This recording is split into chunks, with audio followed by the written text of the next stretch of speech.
दोस्तों, आज की क्लास बहुत ही महत्वपूर्ण होने वाली है, जिसमें हम आपसे बात करेंगे कि किस प्रकार से हम पढ़ी हुई चीज़ को अच्छे से याद रखें।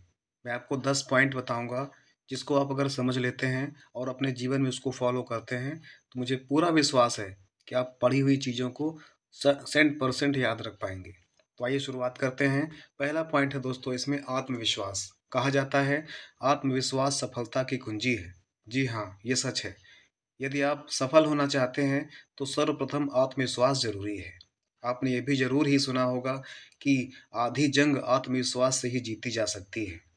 तो अपने ऊपर यकीन करें कि आप कर सकते हैं। इसमें से ज़्यादातर लोग यह कहेंगे कि मुझे याद नहीं होता है। अधिकतर लोग यही प्रश्न पूछते हैं। अधिकतर लोग जब पढ़ाई करने बैठते हैं, तो ये सोचते हैं कि मुझे याद ही नहीं होगा। ये गलत बात है। ठीक है ना? हमें ये बिल्कुल नहीं सोचना है। बजाय इसके हमें क्या सोचना है कि मुझे सब याद रहता है, मुझे याद हो जाएगा, मुझे याद रहता है। अर्थात याद रखिए, हमारा दिमाग वही काम करता है जो जो इसे हम करने के लिए कहते हैं। यदि हम कहेंगे कि हमें याद करना है, तो दिमाग याद कर लेगा। यदि पहले ही कह देंगे कि याद नहीं होता है, तो दिमाग उस चीज़ को याद नहीं करता है। मुझे सब याद रहता है, मुझे याद हो जाएगा, मुझे याद है। और विश्वास कीजिए, आप दिमाग पर ये सब याद कर सकते हैं। फिर देखिए, चमत्कार आपको सब याद करने के लिए प्रेरित करेगा और आप आसानी से याद कर लेंगे। तो आज के बाद मुझसे ये नहीं होगा, मैं ये नहीं कर पाऊँगा, ये कहने के बजाय आपको ये कहना है कि मुझे सब याद रहता है, मुझे याद हो जाएगा, मुझे याद है। दोस्तों, अगला पॉइंट है दोहराना, रिवीज़न करना। रिवीज़न भी बहुत ज़रूरी है। तो दोस्तों, दोहराव के महत्व का भली-भाँति परिचित हो हम लोग हो चुके हैं या हम लोग जानते हैं। परंतु शायद आपको अ, पता ना हो कि यदि दोहराव समय पर ना हो, तो इसका नुकसान भी होता है। क्या आप जानते हैं कि आप जो पढ़ेंगे, उसका 50% ही आपको याद रहता है और 50% आपको तुरंत भूल जाता है, या कभी-कभी 20% से भी अधिक हमें याद रहता है, बाकी सब भूल जाता है। तो इससे बचने के लिए आपको दोहराव के समय का निश्चय करना ज़रूरी है। जैसे यदि आप कुछ पढ़ते हैं, 24 घंटे के अंदर आपको उसको अवश्य ही दोहरा लेना है और फिर इसके बाद 7 दिन के अंदर आपको उसको दोहराना है और फिर इसके बाद कम से कम उसको 30 दिन में एक बार फिर से दोहरा लेना है। तो अगर इस प्रक्रिया को आप फ़ॉलो करते हैं, तो आप निश्चित रूप से दोहराव के सिद्धांत को याद करते हुए अपने पढ़ी हुई चीज़ों को याद कर पाएँगे और अगर आपने महीने भर में उसको थोड़ा-थोड़ा रिवीज़न कर लिया है, तो शायद वो कभी नहीं भूलने वाला है। इसके बाद नंबर आता है दोस्तों एसोसिएशन का। इस ट्रिक से हम सब कुछ वैसे का वैसा याद कर सकते हैं, जैसे लोगों का नाम हो गया, वोकैब्युलरी हो गया या फिर किसी भी नई जगह का नाम हो गया, ऐसी कई सारी चीज़ें हैं। कई बार हमारे साथ ऐसा होता है कि कोई बात या किसी व्यक्ति का नाम हमारे दिमाग में होता है, परंतु वह ज़ुबान पर नहीं आता है या हम किसी व्यक्ति को पहचानते हैं, परंतु उस समय हमारे मस्तिष्क में वो विचार नहीं आ रहा होता है। तो नई जानकारी को दिमाग में पहले से मौजूद जानकारी से जोड़ करके अगर हम समझते हैं, तो हम उस चीज़ को आसानी से याद कर सकते हैं।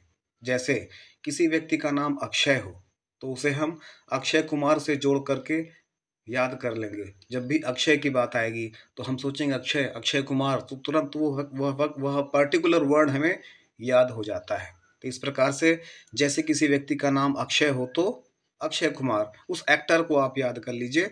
तो इस प्रकार से एसोसिएशन, किसी से संबंधित जोड़ करके आप उसको याद कर सकते हैं। तो इसी कड़ी में अगला हेडिंग है अपना, या अगला पॉइंट है इमेजिनेशन। दोस्तों, अल्बर्ट आइंस्टीन ने कहा था, महत्वपूर्ण लाइन है, अल्बर्ट आइंस्टीन ने कहा था, imagination is more important than knowledge. Listen again, Albert Einstein ji ने कहा था, imagination is more important than knowledge. अर्थात क्या खूब कहा था, बिल्कुल तर्कसंगत बात कही उन्होंने।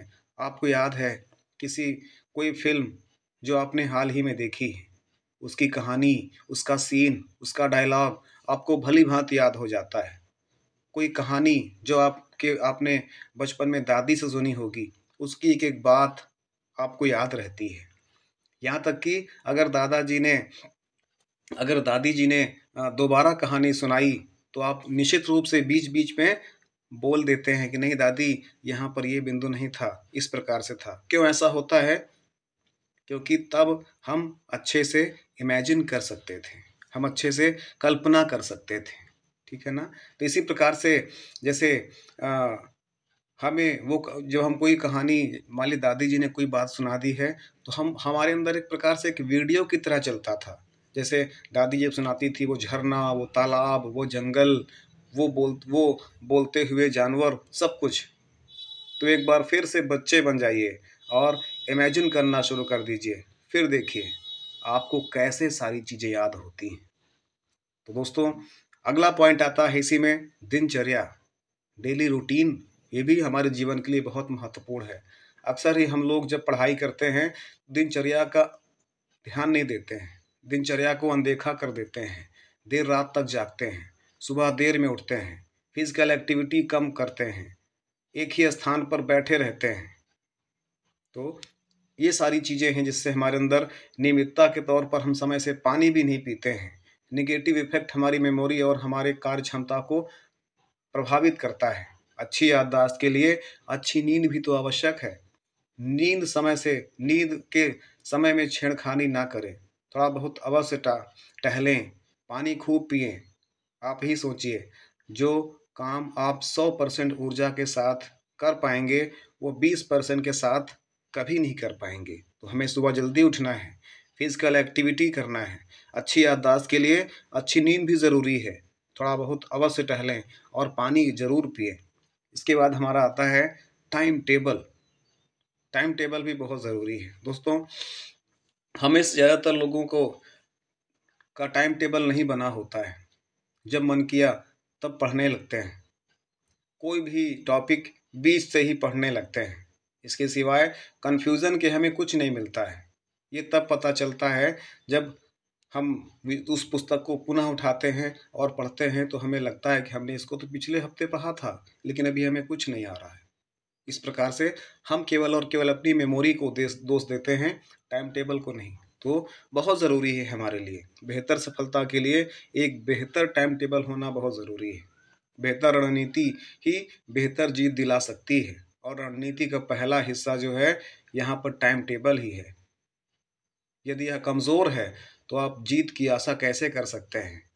तो बेहतर सफलता के लिए एक बेहतर टाइम टेबल बनाइए और उसके अनुसार पढ़ाई कीजिए। अगला नंबर आता है रुचि, इंटरेस्ट। दोस्तों, आपने देखा होगा कि जिस भी विषय में या काम में आपकी रुचि होती है, तो आपको अच्छे से याद रहता है, उस पर आप अच्छे से काम कर सकते हैं। जैसे कुछ लोगों को क्रिकेट का शौक है, तो क्रिकेट से संबंधित सारी चीज़ें उनको याद हैं। उनके जो प्लेयर्स हैं, जो वहाँ के रूल्स और रेगुलेशंस हैं, वो सारी चीज़ें पता हैं। और दूसरा उदाहरण लोगों को अपने मतलब से काम रखते हैं, अर्थात जो व्यक्ति उस विषय में इंटरेस्ट नहीं रखते हैं, वो उस विषय में बहुत कम जानकारी रखते हैं। तो इससे यह निष्कर्ष निकलता है कि जो भी आपको याद करना हो, उसमें रुचि पैदा कीजिए, उसमें रुचि लीजिए। आपने देखा होगा कुछ लोगों को गणित में रुचि होती है और गणित के बारे में ही बात करना पसंद करते हैं। जिनको इंग्लिश या अर्थशास्त्र में इंटरेस्ट होता है, वो उसी से संबंधी बात करना और सुनना पसंद करते हैं। चलिए, जाने किसी विषय में रुचि कब आती है, बहुत महत्वपूर्ण है। जिस भी विषय में आपको थोड़ा ज्ञान होता है, आप उसे बड़े रुचिपूर्ण पढ़ने लगते हैं। अर्थात कैसे महत्वपूर्ण ये है हमारे लिए कि हम कैसे इंटरेस्ट लाएं या फिर हम कैसे पता लगाएं कि हमें इस विषय में इंटरेस्ट है कि नहीं। तो चलिए जानें किसी विषय में रुचि कब आती है। जब आपको कोई विषय समझ आता है और उस विषय में आपको थोड़ा ज्ञान होता है। जिस भी विषय में आपको थोड़ा ज्ञान होता है, आप उसे बड़े रुचिपूर्वक पढ़ते हैं और आपके ज्ञान में निरंतर वृद्धि होती रहती है। तो निष्कर्ष निकलता है कि पहले अपने हाँ, तो निष्कर्ष निकलता है कि पहले अपने आप किसी विषय को पढ़ने के बोरियत महसूस कर सकते हैं। कुछ समय बाद जब आप उस विषय को थोड़ा जान जाएँगे, फिर आपको रुचि स्वयं ही आने लगेगी और वह विषय आपको याद होते देर नहीं लगेगा। अर्थात हमें जब शुरुआत में किसी भी विषय में इंटरेस्ट ना भी हो, तब भी हमें उसको इंटरेस्ट लाने का प्रयास करना चाहिए। धीरे-धीरे हमको ऐसा लगेगा कि हमें इसमें इंटरेस्ट आने लगा है और जब हमें उसमें इंटरेस्ट आने लगेगा तो निश्चित रूप से जो हम पढ़ेंगे वो हमको आसानी से याद होने लगेगा। तो दोस्तों अगला नंबर आता है समझ, अंडरस्टैंडिंग। इसका भी मेमोरी को इंक्रीज करने में बड़ा महत्व है। समझ और याददाश्त का दोस्तों गहरा रिश्ता है। यदि आप किसी विषय को बिना समझे याद करना चाहते हैं, जो कि सही तरीका नहीं है, हमारा दिमाग हर तार्किक चीज को अच्छे से याद रख पाता है। आपको गणित को तो याद नहीं रखना पड़ता क्योंकि वो तार्किक है, उसमें गणनाएं हैं। इसी प्रकार जब हम अन्य विषय पढ़ते हैं तो हमें उसमें गहरी समझ का विकास करना चाहिए। हर घटना के पीछे कारणों को अच्छे से समझाया जाना चाहिए, ना कि हम सिर्फ रटें, हम उसके कारणों को समझें।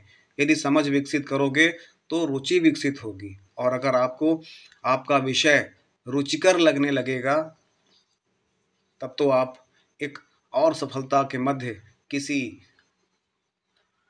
ताकत को अपने अंदर शामिल कर रहे हैं। अर्थात तब तो आपके और सफलता के मध्य में किसी की मजाल की आ सके। तो इस प्रकार से हमें समझ और याददाश्त को गहरा बनाना पड़ेगा क्योंकि उसका गहरा रिश्ता है। यदि समझ विकसित करेंगे तो निश्चित रूप से हमारे अंदर रुचि विकसित होगी। तो निष्कर्ष के तौर पर हमें प्रत्येक विषय की समझ विकसित करनी होगी और अच्छे से याद करने के लिए उसमें समय निकालना पड़ेगा, टाइम टेबल निकालना पड़ेगा, समझना पड़ेगा। तो अगला बिंदु है पढ़ाई को रोचक और मनोरंजक बनाए। ये एक महत्वपूर्ण पॉइंट है दोस्तों। दोस्तों मनोरंजन किसे पसंद नहीं होता है? मनोरंजक चीज़ें किसे याद नहीं होती हैं? निश्चित रूप से सभी को याद होती हैं। तो कैसी चीज़ें हमें याद करनी होगी? चलिए जानते हैं। जिनसे भावात्मक जुड़ाव हो, जिस पर हमें हंसी आती हो, वो चीज़ें जो संसार में इकलौती हों यानी यूनिक हों, वो जो अजीब हो, वो चीज़ें जो कुछ लोगों से भिन्न हो। तो आप जिन चीज़ों में भावनात्मक जुड़ाव महसूस करते हैं वे आपको सदैव याद रहती हैं। जिस पर हमें हंसी आती है वो चीज़ें भी हमें आसानी से याद रहती हैं। वैज्ञानिकों का नाम, उदाहरण के तौर पर एक वैज्ञानिक का नाम जैसे मार्कोनी, अगर मैं अपने बचपन की बात करूं, जब मार्कोनी को पढ़ना होता था तो मार्कोनी, बचपन में मैंने जो है इनको पढ़ा था मार्कोनी। तो मार्कोनी से हमने उसको मार्कोनी समझ लिया था तथा सभी बच्चों क्लास में जो हंसी मजाक होता है उस हंसी मजाक में भी हमने मार्कोनी मार्कोनी करते करते मार्कोनी को बचपन में याद कर लिया था। दोस्तों अनोखी चीज़ें हमें हमेशा याद रहती हैं। जैसे यदि आप कोई बहुत बड़े कुत्ते को देख लेते हो तो सदैव याद आएगा कि हाँ हमने एक बड़े से विशाल कुत्ते को देखा था। तो निष्कर्ष के तौर पर आप अपनी भावनाओं को यदि पढ़ाई से जोड़ें तो प्रतिफल अच्छा ही आएगा। आप ये कर सकते हैं। दोस्तों जब कोई अजीब तथ्य आए तो उसे दोस्तों के साथ शेयर करके थोड़ा हंस भी लीजिए। उस तरह से भी वो सारी चीज़ें हमको बीच बीच में रिवीजन करने को मिलती है और याद रहती हैं। जब कोई किसी बड़े महापुरुष के बारे में पूछे तो अवश्य चिंतन करें कि क्या कठिनाइयाँ उन्होंने झेली होंगी। तो इस प्रकार से भी हम आसानी से उनके बारे में याद कर सकते हैं। जैसे और अगर अगले बिंदु पर हम बात करें तो किसी की तारीफ करने से गुरेज मत करिए, किसी की तारीफ करने से पीछे मत हटिए। आप कुछ भी अपनी तरफ से बोलेंगे तो आपको सदैव वह याद रहेगा। अर्थात बोलने में हमें संकोच नहीं करना है। जो मन में आता है, अच्छी बातें हैं, उसको बोल देने से रिवीजन होता है। और इसी में अगले बिंदु पर अगर हम बात करें तो हमें अजीब चीज़ें सदैव याद रहती हैं। जब हम प्रयास करते हैं आप अपनी पढ़ाई के विषय में कुछ अजीब ढूंढ सकें, ना मिले तो खुद उसे अजीब बना लें जिससे कि वो सदैव आपको याद रहे। दोस्तों अगला पॉइंट है और अंतिम पॉइंट है, अपना टाइप पहचानिए। सबसे महत्वपूर्ण बिंदु है, आप क्या हैं, आप कैसे हैं, खुद को तो पहचानिए। तो दोस्तों सामान्य अध्ययन के विषय जैसे इतिहास, भूगोल, राजनीति विज्ञान आदि और विज्ञान, इन्हें याद करने में हम अपना दिन रात एक कर देते हैं परंतु कभी भी उसे अच्छे से याद नहीं कर पाते, या तो हम उसको ठीक से समझ नहीं पाते हैं। इसके पीछे के कारण को हम बताएंगे। दोस्तों यह अलग अलग तरह से दिमाग पर निर्भर करता है। समझाने के तरीके भी अलग अलग होते हैं। इनको हम 3 प्रकार से कैटेगराइज़ कर सकते हैं। जैसा पहला है ईयर माइंड, अर्थात जिन्हें सुनकर याद होता है। कुछ चीज़ें ऐसी हैं जिन्हें सुन कर के याद किया जा सकता है। आई माइंडेड, जिन्हें हम देखकर याद करते हैं, अर्थात कुछ चीज़ें हैं जिन्हें हम देखकर याद कर सकते हैं। तीसरा आता है दोस्तों मोटर माइंडेड, अर्थात जिन्हें देखकर तथा सुनकर दोनों प्रकार से याद होता है। तो इस प्रकार से अपनी खूबी जानिए और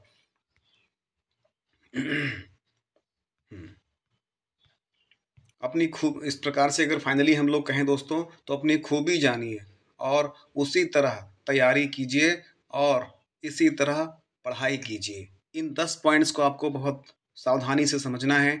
मैं इन 10 पॉइंट को एक बार फिर से रिपीट कर देता हूँ। जैसे पहला पॉइंट मैंने बताया था दोस्तों, पहला पॉइंट आता है आत्मविश्वास, दूसरा पॉइंट आता है रिवीजन, तीसरा आता है एसोसिएशन, चौथा है इमेजिनेशन और पांचवा है दोस्तों दिनचर्या, रूटीन, टाइम टेबल, फिर है इंटरेस्ट, रुचि, और इसके बाद आता है जैसे समझ, अंडरस्टैंडिंग की बात मैंने की थी, फिर है पढ़ाई को रोचक और मनोरंजक कैसे बनाएं, और फाइनली हमने बात किया अपनी पहचान, अपना प्रकार।